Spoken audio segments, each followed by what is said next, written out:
Hello, everyone. Welcome to our podcast. I'm Hannah. Hello, I'm Pat. And I'm Kenneth, and this is Pink Pink Glow Podcast. podcast. Podcast. We are students from Enderun colleges, and this podcast is for our science, technology, and society subject, also known as STS. In this subject, we discuss the relationship between science, technology, and society in a fun way. And this podcast is a research work we had to do to complete the subject. So, what are we going to talk about today? I think today's podcast is going to be very interesting. I learned so much just talking about it with you guys, and after talking about it, I think we all got curious. And then we Googled, and before we knew, we created the podcast episode about it. It's one of those things you find on the internet, and then you search, read, and then watch, and then you get consumed by the rabbit hole related to the thing or topic you searched. Yeah, and then you suddenly become an expert. Yeah, you know so much. You can get a PhD for it. But before we share the topic for our today's podcast, we'd like to thank our sponsors. No, I'm kidding. We don't have any. But what if? What if? Yeah, so we're going to give you some context and tell you why we suddenly got interested in this topic. And then later on, share all things that we found out. So it started with me. It's weird talking about myself, so I'll let you guys share. We noticed Hannah's glowing appearance, so Ken and I got curious. Of course, we had to ask Hannah for her secret because she looked terrific. True. So she spilled the tea and drum roll please. She told us it was because of the pink glow pineapple. Hindi naman, guys. But yeah, I also noticed a difference, not just with how I look, but also with my overall health. So we researched, we Googled and found out a few things, not just a few, but a lot of things. So we'll start by with why Hannah looks so fine because of the pink glow pineapples, then share what the heck pink glow pineapples are, where it's from, how it's made, and talk about genetically modified food or GMOs. Ooh. Ooh. Yeah, this is STS after all, and then share our thoughts on how GMOs, specifically the pink glow pineapples, could be further developed for food security. Big words, right? But we promise we're gonna keep it easy to understand and fun. What are pink glow pineapples? I found out about it through a friend in the US. It was recommended, actually. It isn't available here in the Philippines, so I always ask for it as a pasalubong from friends and family. So you asked them to bring pineapples from the US. Yeah, it's not a problem because pink glow pineapples can last up to 5 days when stored properly. And if you cut them into pieces and refrigerate them, they could last a week. If you freeze it, it could last up to 3 months. How cool. And on our research, we found out that Del Monte, the fruit company, and by the way, again, not sponsored, was trying to develop an Instagrammable product 16 years ago. So this was before Instagram, and they were already trying to create an IG worthy product. So the pineapple they developed is pink, hence the name Pink Glow. But it's not just aesthetic, it has many health benefits and could help issues around food security and food waste if further developed. I love pink. So I wondered how Del Monte made them in that color. So they achieve the pink color by altering a tiny enzyme that determines the color of the fruit's flesh. Pineapples apparently have enzymes that turn lycopene, which gives fruits a pink to red pigment to beta carotene, which is responsible for a regular pineapple's beta carotene. To keep the pink glow pineapples pink, scientists have inhibited that specific enzyme to keep it from turning yellow. It's the same component that makes tomatoes red and watermelons pink. It's lycopene. There's just something about pink pineapples. They look yummier, and they are. Since it's a genetically modified organism, or GMO, the modification gives it a unique taste. It's less sour than a traditional pineapple, but also juicier and sweeter in taste. But how's it made, you wonder? It's different from what we would typically imagine, where they make it in a fruit lab. It's not like the Hulk. It's a cute fruit. So to make a cute looking fruit, they simply alter an old pineapple's crown enzymes and bury it in the ground. And when they harvest, they remove the crown and replant it to produce a new one. I'm still mind blown by how it's made, but I want to know how the pink glow pineapples can help you look good. So the pink glow pineapple has a lot of amazing benefits. There's a lot. So I need your help on this one, guys. I'll start, then we'll take turns. Sure. Sure. I'll start with the basics. Like regular pineapples, pink pineapples are rich in vitamin C and manganese. Small amounts of thiamine, vitamin B6, and folate are also in them. Pineapples, not just the pink ones, are also a good source of fiber and have enzymes that may help digestion. Also, pineapples have bromelain, which is a group of anti inflammatory enzymes. Boosts immunity, vitamin C is essential to a healthy immune system, and pink pineapples are full of it. Researchers have found that vitamin C helps keep the body from getting sick by, by making the body make more white blood cells. White blood cells are important for fighting off germs and viruses. High levels of phytochemicals like flavonoids and anthocyanin are also found in the fruit. These chemicals can help protect the body from damage caused by free radicals, which can hurt cells, proteins, and DNA. Yay! This is a bit of regular and GMO part. Bromelain, which has anti-inflammatory properties, is found in pink pineapple. They help lower inflammation in the body, which is a key part of many long-term diseases like heart disease, type 2 diabetes, and arthritis. Bromelain also assists in breaking down proteins and reduces inflammation in the gut. This helps the body break down food and prevents problems like bloating and gas. Bromelain also breaks down dead tissue and encourages the growth of new tissue, which is an important part of wound healing. Also, the vitamin C in pink pineapple is needed to make collagen and heal skin that has been damaged. Pink pineapple has a lot of vitamin C, which helps make the skin look brighter and lessens the look of dark spots and wrinkles. Enzymes in pink pineapples, like bromelain, can help remove dead skin cells and speed up the turnover of skin cells by gently exfoliating the skin. Also, pink pineapple has a lot of antioxidants, which can help safeguard skin from harm brought on by free radicals and other things in the environment. So, adding pink pineapple to your diet can help enhance the appearance of your skin, making it look brighter, smoother, and younger. Love Love it. it. GMOs have been addressing issues regarding food waste and food security. Since the pink pineapple is a GMO, it can contribute to lessening food waste and, hopefully, help with the heart wrenching issue of food security. I like that what started as a compliment ended as a discussion about food security and waste. Agree, the possibilities are endless with our current technologies added with creativity and empathy. With regular pineapples, there's so much waste because the crown is useless. Since the pink pineapples are grown by planting existing pineapple crowns in the ground, it reduces food waste.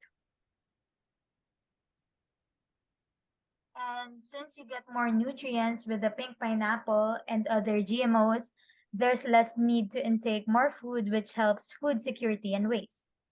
So imagine if this product gets further developed, we do not just get a delicious fruit with heaps of health benefits, we also get to help solve issues regarding food security and waste. True. True.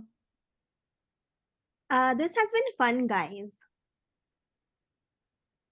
That brings us to the end of this episode. Thank you for listening to Pink Glow Pink Glow Podcast. Podcast.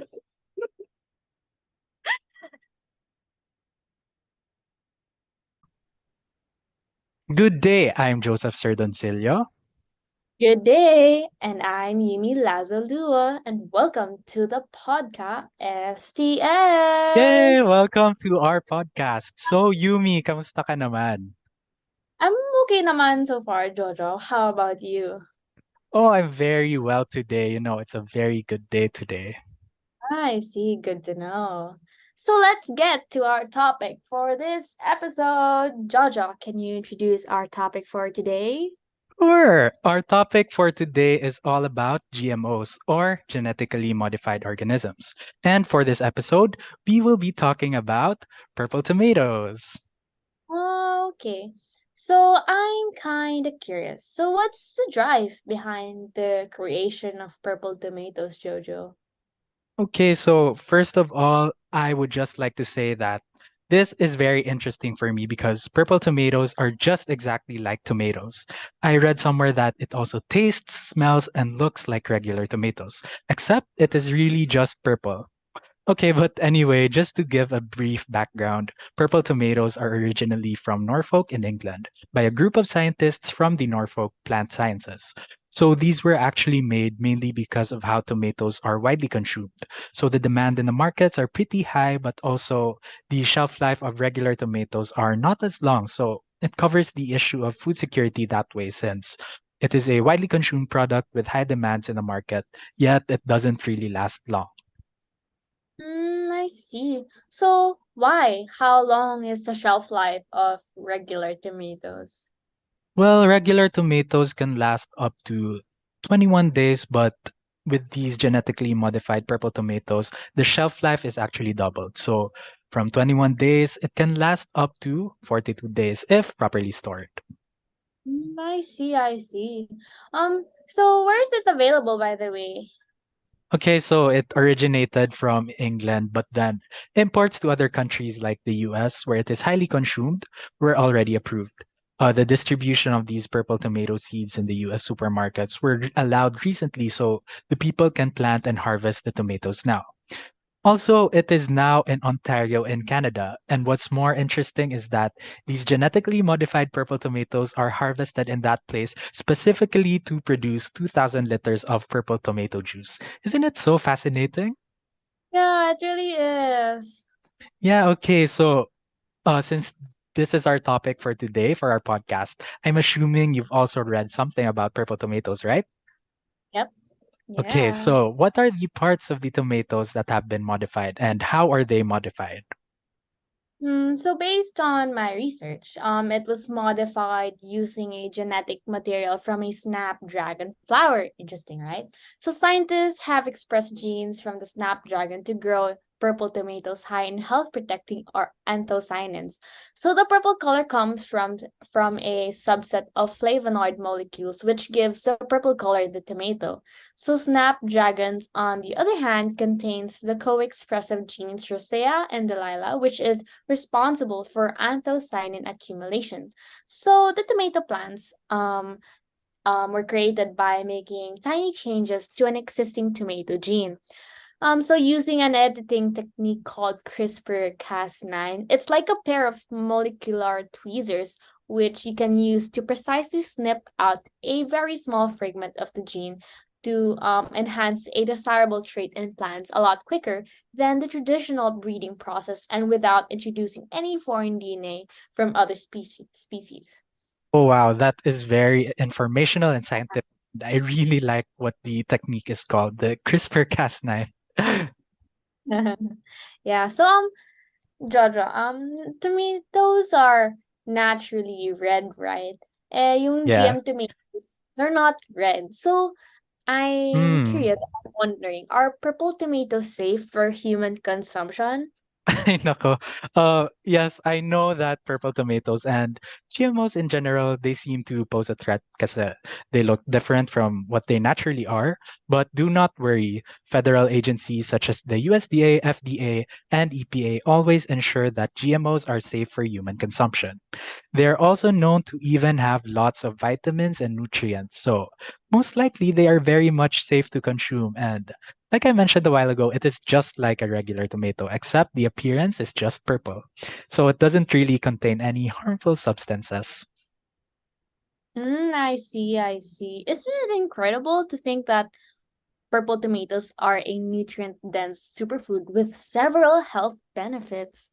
Oh, you're right. You're right. So, Yumi, now that you've mentioned it and knowing that purple tomatoes are safe naman for human consumption, can you tell our listeners what the health benefits of purple tomatoes are?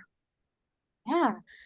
So purple tomatoes actually they produce high levels of anthocyanins. So you might be wondering, right? So what are anthocyanins? So anthocyanins are a colored water soluble pigments belonging to the phenolic group. They are in the vacuoles of plant cells.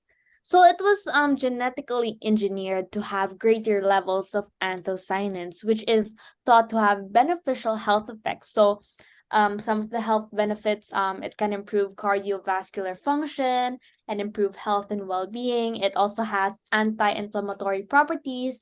It is also beneficial for treating diabetes and ulcers. It is antiviral, antimicrobial, and high antioxidant. So the consistency of anthocyanin levels in the item is greatly influenced by temperature during handling, with high temperatures harming and decreasing anthocyanin levels. Ah, okay. So that's what anthocyanin is pala kasi I've been curious about it and it's really nice, no? Kasi ang dami palang health benefits nitong purple tomatoes. Yeah. Okay, so given this, yung purple tomato and its purpose, what do you think, Yumi? Do you think GMO is ethically right or wrong? And why do you think so? For me, it's not ethically wrong for me. Over 40 years of research and with billions of people consuming them every day, no GMO has yet been deemed hazardous. So they are not only extremely safe and without a doubt, but they may also save at least 1 million people who die from starvation and 500,000 who routinely lose their vision due to hunger. So a GMO is essentially a food derived from a living form whose DNA has been altered in some way to make it larger, tastier, heat safe, cold safe, and so on. So while the DNA is foreign, it is still DNA, and it behaves similarly to the organism from whom it was extracted. And any living form you finish off, plant or creature, it has DNA in it that isn't damaging. So in a way, you may consume the stuff. So if the DNA added or coded for something toxic to humans, the FDA naman would most likely not label it as safe to eat, right? So yeah. Oh, okay. So, you know, I'm just gonna say what I initially thought, but I really learned a lot from that, from what you said. So, sa akin naman, I was conflicted on this because on one side, it actually helps. Sorry, it actually helps solve a certain societal problem, like you said. And some GMOs have been proven to benefit the people through health benefits and even increase the production of certain crops when it comes to GM food. However, I also think that it can be ethically wrong since, ayun nga, I initially thought that some may pose risks to other organisms or even health risks for people if they are not proven to be safe for consumption.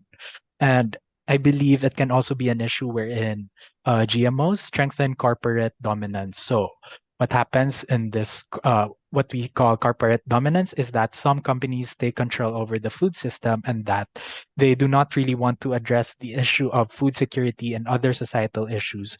And instead, they only aim to increase their profits. I see, I see. So I'm also kind of curious, Jojo. Let me ask you another question. So, does the creation of purple tomatoes piqued the interest of companies? I think it most definitely does, since first it is a staple for places in the US. And recently, the purple tomato seeds just got approved to be sold in the US market. So it would definitely pique the interest of companies knowing that they can sell more with tomatoes that have a different appearance, more nutrients and benefits, and a longer shelf life. And also considering what was being done in Canada, which is the extraction of purple tomato juice, I think companies would also find their way on producing various products from these purple tomatoes. I see. I see. That's really interesting. Right? So, one more question. So, what Sure. are your overall thoughts on GMOs and purple tomatoes? Well, generally, I think GMOs are great ideas on how to address certain problems, as it allows new ideas to be brought upon, which may provide even better solutions. And like the purple tomatoes, and how it does not only address a part of food security, but also health issues by modifying its genes to allow more nutrients that can help protect the human body from various diseases. So, overall, I think it's really great, but at the same time, it would be also nice to see more critical discussions regarding GMOs about how ethically right or wrong it is. How about you, Yumi? What are your overall thoughts? Well, progressively, I believe that GMO food variations are rigorously condensed before they are distributed to the public. So, in order to ensure that they are all about as safe as the food variations we currently eat. So, the outcome of these experiments was an excellent organic product and not because of the way it sounded. So, they additionally prevailed when it came to creating tomatoes with high levels of anthocyanins, so equivalent to the amount in blueberries. So, which is also beneficial for a variety of reasons. So, that is without a doubt historic. So, not far off is a fairly remarkable piece of genetic design. I'd want some of those tomatoes. I'd love to try them. Oh, same, I want some of those tomatoes too here in the Philippines. So that's the end of our discussion, and we hope you learned something. Yes, especially about GMOs and purple tomatoes. Thank you so much for listening to Podcast STS. Yay! Thank you. Welcome to the Innovators Podcast with Mikey, Joji, and Liz. Hey, it's Joji. I'm Liz. And you can call me Mikey. Welcome to our podcast. Today we will be exploring the world of food and agriculture. Ain't that right, Joji? You got that right, Liz. We're diving into the story of the rainbow papaya, a tropical fruit with a unique history and an essential role in sustainable agriculture. Oh, wait. Isn't that the modified papaya fruit developed in around 1990s by American phytopathologist and his team at Cornell University? Yes, his name is Dennis Gonsalves. It is genetically modified and was developed in the 1990s to combat the devastation effects of the papaya ring spot virus, which was threatening the Hawaiian papaya industry. Fun fact, Dennis Gonsalves and his team were the creators of not just one, but two ring spot virus resistant papayas called Sunup and Rainbow, and even his wife, Carol Gonsalves, was part of the project. Wow, that is awesome. I think it's also very important to give context to this papaya ring spot virus epidemic. Can you tell us more about what happened during that time, Liz? We need some insights here from our history expert.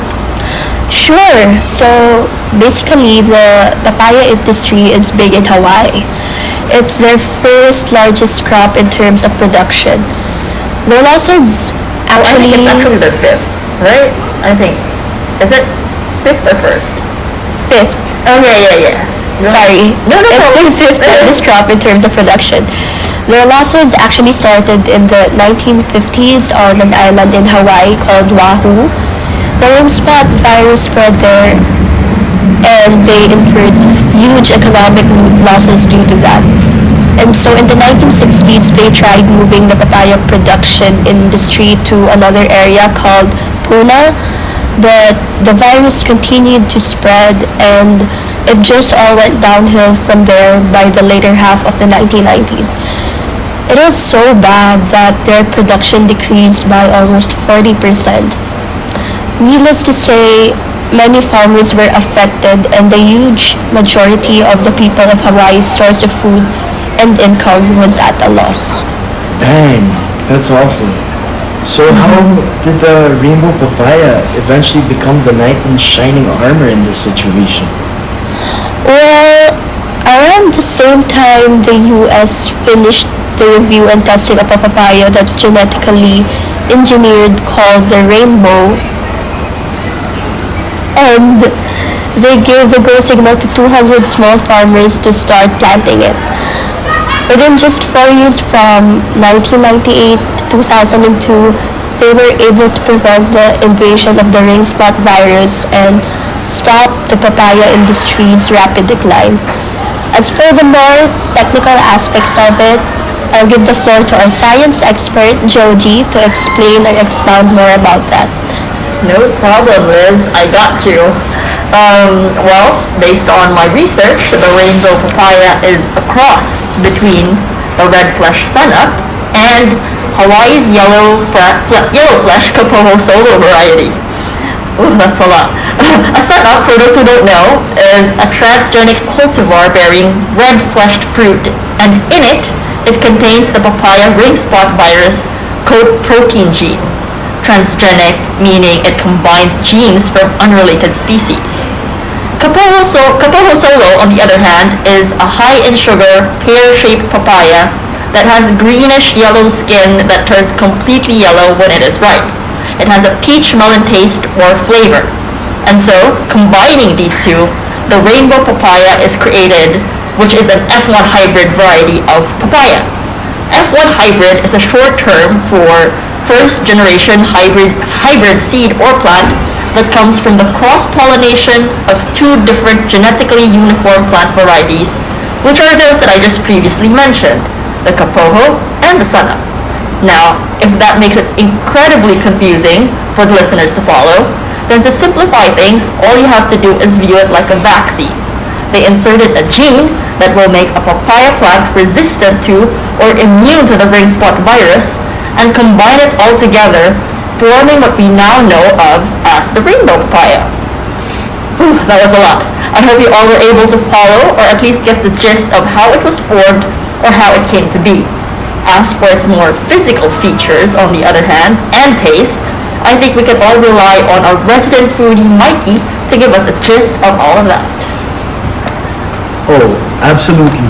So unfortunately, the rainbow papaya does not look like or is colored like an actual rainbow. Well, that's disappointing. Yeah, boo. Yeah, guys, I know, but it looks like quite like the Kapoho Sola papaya, and there's not much to that, but many say that the taste is what's more important and where it's at. A lot of people say that the flesh is just as sweet as a ripe cantaloupe, and describe the taste as like a tropical melon with mango-like juiciness.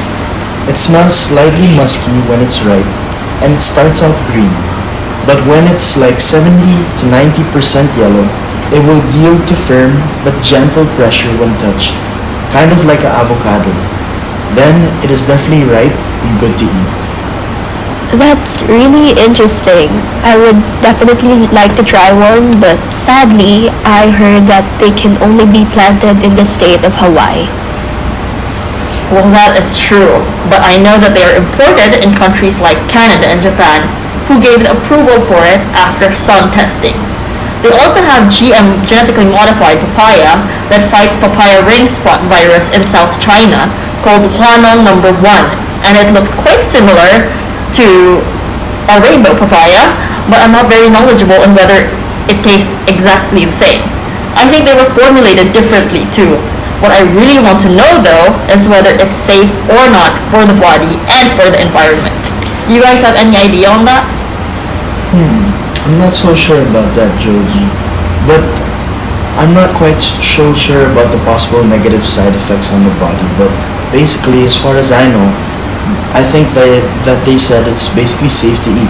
But for the environment, on the other hand, I know it went through a really thorough and rigorous assessment with like two huge agencies or departments in the US.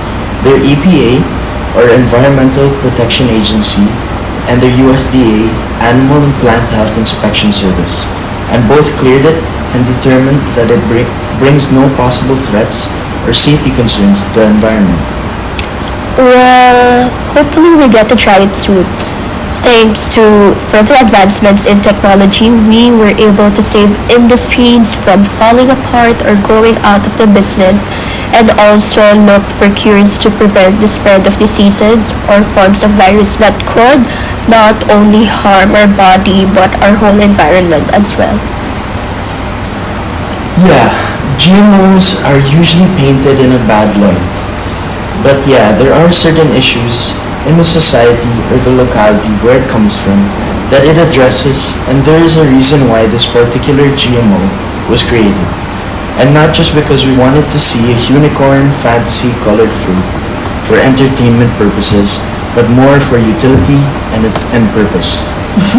That's true, although I would also like to see a unicorn fantasy colored food for entertainment purposes, but that's a different topic altogether. I agree with both of your sentiments.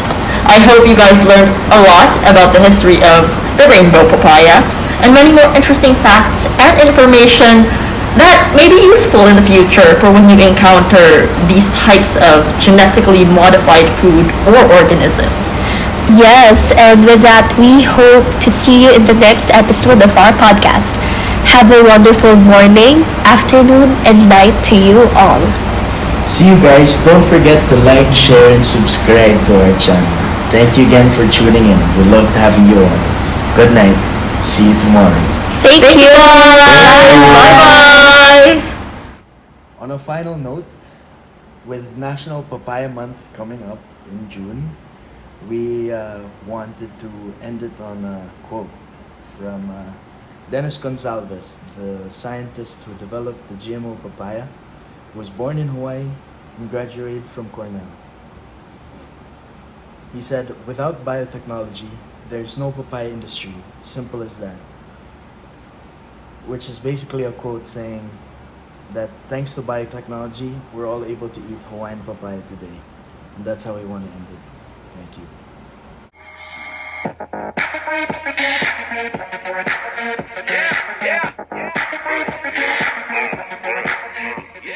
Wonderful, wonderful day, listeners. Welcome to the podcast.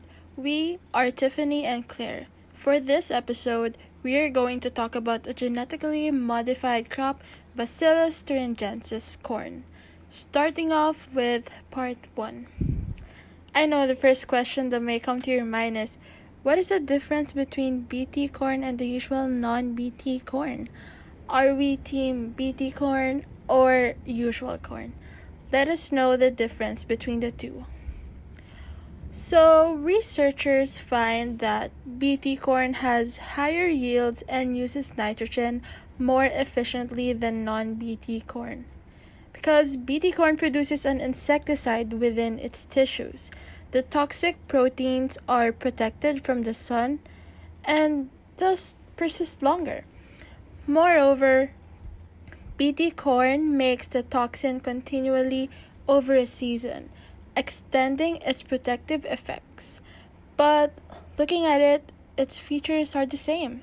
They look the same, feel the same, just like a normal corn. Want to know more about it?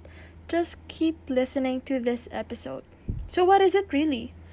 BT corn is corn that has been genetically modified so that it produces proteins from its built-in insect protection inserted from a naturally occurring soil bacterium, which is, like what I said, Bacillus thuringiensis, to control corn borers, corn rootworms, and other major pests of corn.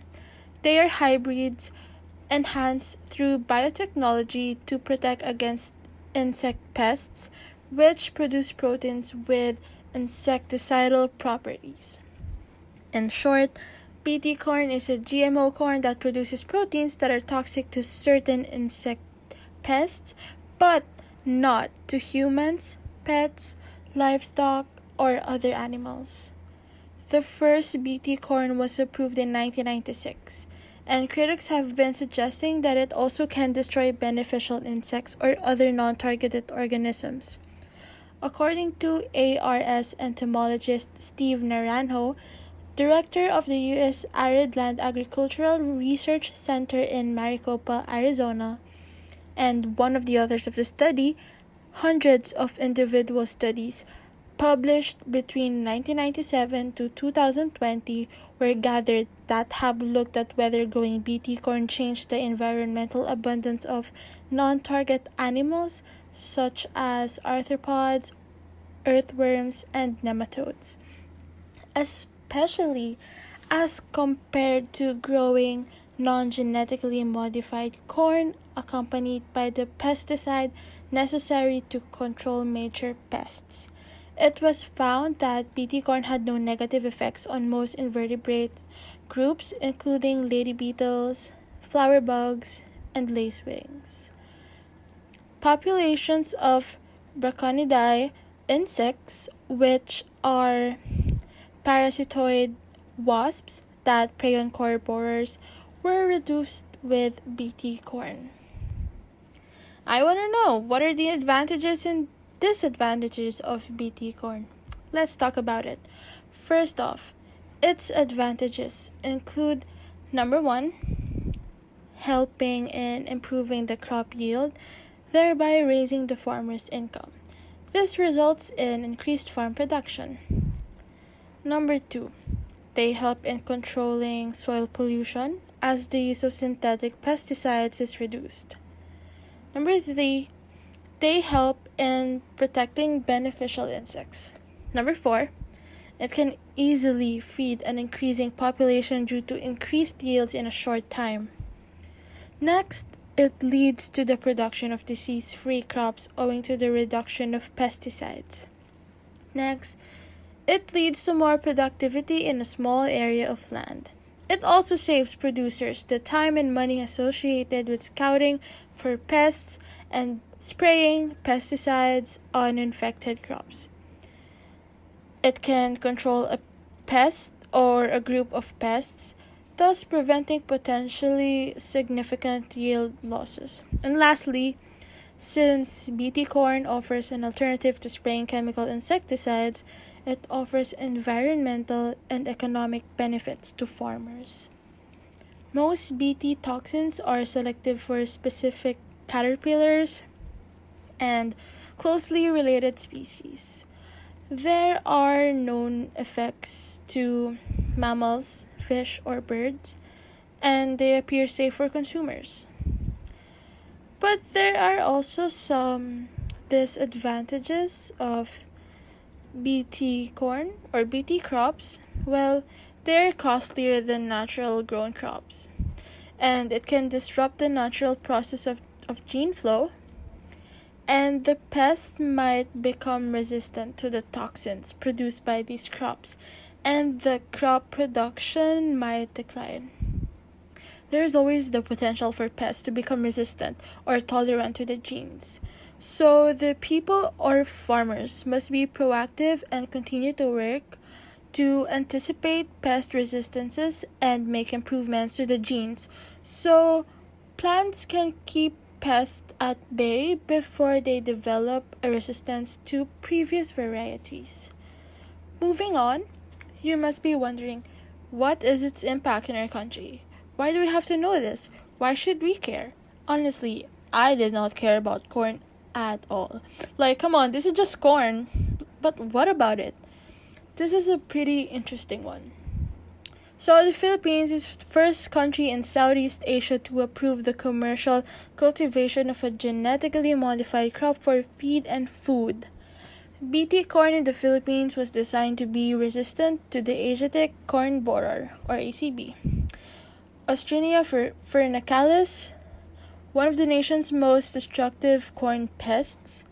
The crop also presents a practical and ecological sustainable solution for poor corn farmers everywhere to increase their yields and decrease pesticide use, thus improving their health and livelihoods, alleviating poverty.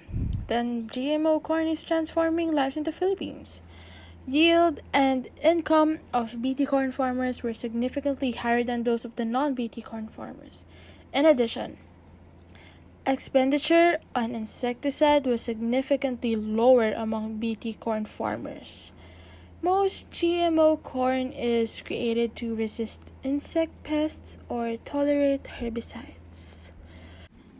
To know further more about BT corn, we invited a special guest to share their experience. Let us welcome a farmer in the Philippines, Mr. Edwin Paraluman. Hi everyone, thank you for inviting me.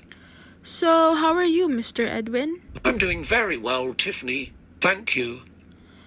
Alright, so let's just get on with it. Please tell us about yourself and your experience with BT corn. I've been planting corn with my parents since childhood and continued the practice when I started my own family. Growing BT corn truly changed my life. It gave me peace of mind and more time to do other things, like care for my family and take up side jobs. In December 2003, BT corn was commercialized and I was the first farmer that planted it. The first time I planted BT corn, I was so amazed that in the 7 hectares that I planted, I didn't see any corn borers. There was no more damage to my corn. Before now, my house was just so small, but now it is really big. Now my income is good and I can make the right budgeting for my family. It increased my income and I'm now going around telling other farmers that this technology is very good. Before, I couldn't sleep well when I planted corn in my field. I was always afraid that I would wake up one day to find my cornfield destroyed by the corn borer. This is because the corn borer in the Philippines does not respect any season. It is always there in the cornfield. And I would always lose when I planted corn, and it came to a time when Elle had to stop planting corn and shifted to vegetables. I planted squash, string beans, other crops. That was a disturbing course of events for you, Mr. Edwin. But then I learned there was a technology that could deal with the corn borer in our country. That was a fascinating story. I see how BT corn really had an impact not only to you and your family, but the farming life. So, were you among the first farmers in the Philippines to embrace this new technology and plant the genetically modified pest-resistant BT corn? Yes, you are correct. Oh, so before you go, tell me, are there any bad effects? Do BT corn or genetically modified crops in general cause any health problems? Oh, no. Not at all. The people that were saying this would make you sick when we started initially have seen it is not true because I have proven it. I have been eating it for the past 14 years and I'm still hale and hearty. So, it's been 14 years that I've been planting this corn and there's not been any adverse effect on our health. Okay, that's good to know. I learned a lot from this conversation. This is really interesting. Thank you for that, Mr. Edwin. It was really nice meeting you. Thank you so much, Tiffany, and take care, everyone. Alright, so we heard from our guest today. It was such an honor meeting the first farmer in the Philippines who planted BT corn. Want to know what makes this item so special? Stay tuned. In the second part of this episode, we'll learn more about BT corn, how it looks, tastes, feels, where we can find it, its shelf life, the issue in the society we need to address, and finish off with a summary of how BT corn addresses the issue of food security and the locality where it's being used. Let me introduce to you our next speaker, Claire. Genetically modified organism, which is the golden rice. And so for the first question is, what is golden rice? Golden rice is a type of rice that contains beta-carotene, provitamin A plant pigment that the body converts into vitamin A as needed. This compound is what gives this grain its yellow, orange, or golden color, hence its name, the golden rice. While vitamin A can be obtained from food products and supplements, challenges regarding their availability, accessibility, and affordability make it difficult to address the problem of the vitamin A deficiency, or what they call as the VAD. As rice is staple food in many vitamin A deficient communities in Asia, golden rice can be a significant help in improving these areas' vitamin A status once the grain becomes available for public consumption.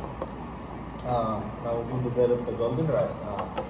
Emeritus Professor Ingo Potrikos of the Swiss Federal Institute of Technology and Professor Peter Bayer of University of Freiburg, Germany, started the research on golden rice in 1982 as a Rockefeller Foundation initiative. In 1992, after years of research, various groups came together in New York and decided to pursue the project, successfully causing beta-carotene to be present in rice grains in 1999 after using genetic engineering to add genes from daffodil and a common soil bacterium to rice. The inventors of golden rice partnered with Syngenta and other scientists, producing an improved version, which was the result of adding a gene from maize and the same soil microorganism. The level of beta-carotene content is 20 times higher than the first version. To help combat the vitamin A deficiency, or VAD, they donated this new version to the developing countries through the Golden Rice Network in 2004. So, what are the genes containing the golden rice? So, golden rice is a genetically modified variety of rice that contains beta-carotene, which is converted, if it's converted in the human body, it turns into a vitamin A. So the beta-carotene biosynthesis pathway is introduced into rice by adding two genes from other organisms, one encoding the enzyme of phytone synthase, or PSY, and the other encoding the enzyme of phytone desaturase, or CRTI. So the PSY gene is obtained from a bacterium called Erwinia uredovora, while CRTI gene is derived from a plant called Pantoea ananatis. And these genes are inserted into the rice genome using recombinant DNA technology to produce the golden rice variety. It is important to note that the creation and distribution of genetically modified organisms, such as golden rice, is a topic of ongoing debate and controversy, and regulatory process and public opinion vary widely depending on the region and country. So, vitamin A deficiency is a major public health problem in many developing countries, including the Philippines, where rice is a staple food. So, according to the World Health Organization, vitamin A deficiency can lead to blindness, weakened immune system, and even death. It is estimated that around 1.7 million Filipino children under the age of 5 suffer from vitamin A deficiency. So golden rice aims to address this issue by providing additional source of vitamin A in the diet of the people who rely heavily on rice as their main source of calories. By increasing the vitamin A content in rice, golden rice could help to prevent vitamin A deficiency, improve the health of the people who consume it, and ultimately contribute to reducing overall burden of malnutrition here in the Philippines. So in summary, golden rice targets the issue of food security in the Philippines by addressing the nutritional deficiencies of vitamin A in the population, particularly among children who are at high risk of developing serious health problems due to lack of essential nutrient. So the development and the use of genetically modified crops such as golden rice also carry potential risk according to the GMO activists, and benefits must be evaluated on case-to-case basis. Some potential risks associated with golden rice includes ecological risk. So the introduction of genetically modified organisms or GMOs can have unintended consequences for the environment. For example, the introduction of a new gene into the ecosystem could have unpredictable effects on other organisms. Second is health risk. The safety of consuming GMOs, including golden rice, is an ongoing concern. While the World Health Organization and other organizations have concluded that genetically modified foods are safe for consumption, some studies have raised concerns about potential health risks. An example of these are allergens and then antibiotic resistance. So third is socio-economic risk. Golden rice could have unintended impacts on socio-economic fabric of communities where it is introduced. For example, it could displace traditional crops or reduce crop diversity, which could impact the food security. So, intellectual property rights. There are concerns about the ownership and control of technology used to create golden rice, which is controlled by smaller companies.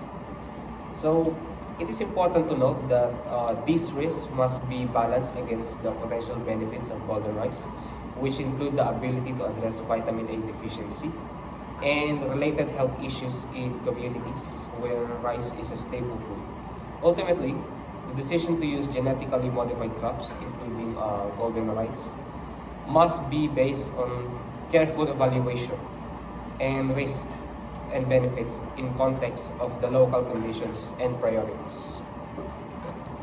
So for the shelf life of golden rice, it can last up to about 6 months as long as it is vacuum packed. The way golden rice can be cooked is kind of similar to normal regular rice via cooking it with rice cooker, like ordinary rice. Like ordinary rice, golden rice does not require any special cultivation practices and generally has the same yield and agronomic performance. So for availability, since this product was only approved around 2 years ago, we're not 100% sure if this product is available in the local markets in the Philippines. But if you would like to purchase golden rice, you could buy it online, but the cost might be higher than normal since it is from abroad or not local. Okay, so golden rice was developed by the Department of Agriculture Philippine Rice Research Institute in partnership with the International Rice Research Institute to contain additional levels of beta-carotene, which the body converts into vitamin A. So the biosafety permit of the commercial propagation of GR2E malusog rice was issued by Department of Agriculture Philippine Rice Research Institute on July 21, 2021. On the December 18, 2019, the FFP permit was issued by the DABPI approving GR2E malusog rice for direct use as food and feed processing for the Philippines. So, Dr. Sagado said that once there is a sufficient supply of golden rice here in the Philippines, the province of Maguindanao will be the first province to avail of its health benefits. The other provinces mentioned were Quirino, Catanduanes, Samar, Antique, Lanao del Norte, and Agusan del Sur. And, that's it for our podcast on our GMO product called Golden Rice. Thank you so much for watching. The Nutrition Nerds Podcast. I am Enrique Torres. And this is Edward. Our guest speaker today will be talking about GMO potatoes. In today's segment, we will be talking about a very interesting topic, which is on genetically modified organisms or GMOs. We will be trying to answer the questions: what are GMOs? Why do we need them? And what are their pros and cons to food production? Since there are a wide arrangement of different kinds of GMOs, we will be specifically looking at the example of genetically modified potato. Now, the origins of genetically modified organisms, or GMOs, can be traced back to the early 1970s, when scientists first began to explore the possibilities of transferring genes from one organism to another. The first genetically modified organism was created in 1973 by Stanley Cohen and Herbert Boyer, who inserted a foreign gene into a bacterium. In the 1980s, the first genetically modified plant produced by scientists at the University of California, who engineered a tobacco plant to be resistant to antibiotics. Since then, genetically modified crops have become increasingly common, with genetically modified corn, soybeans, cottons, and many more being among the widely grown. The use of GMOs have been a controversial issue, however, with some people concerned about the potential risk to human health and the environment. Proponents of GMOs argue that they can be used to increase crop yield and reduce the use of pesticides and other harmful chemicals. Today, GMOs are used in agriculture and food production, with genetically modified crops being grown in many countries around the world. However, the debate over their safety and potential risk continues, and ongoing research is being conducted to address these concerns. Let me talk to you about some of their pros. There are several advantages of genetically modified organisms, including 1. Crop yields. GMOs can be engineered to be more resistant to pests, diseases, and environmental stress, which can increase crop yield and reduce loss to crop damage. 2. Improved nutrition. Scientists can be genetically engineered to enhance the nutrition value of crops, such as increasing the levels of vitamins or minerals. 3. Reduce the use of pesticides. GMOs can be designed to be more resistant to pests, reducing the need for pesticides and harmful chemicals. This can lead to lower costs for farmers and reduce environmental impact. 4. Enhance flavor and appearance.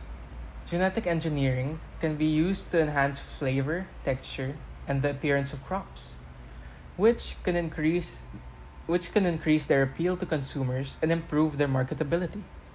5. Better resistance to environmental stress.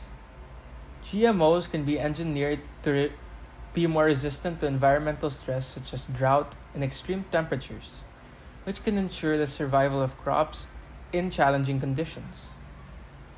Potential for new medical treatments. GMOs can be used to produce proteins or other substances that can be used for medical purposes, such as producing insulin for diabetes treatments and others.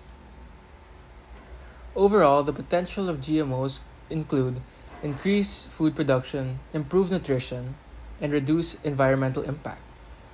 However, it is important to carefully consider the potential risks and ethical implications of genetically engineering. And ongoing research is necessary.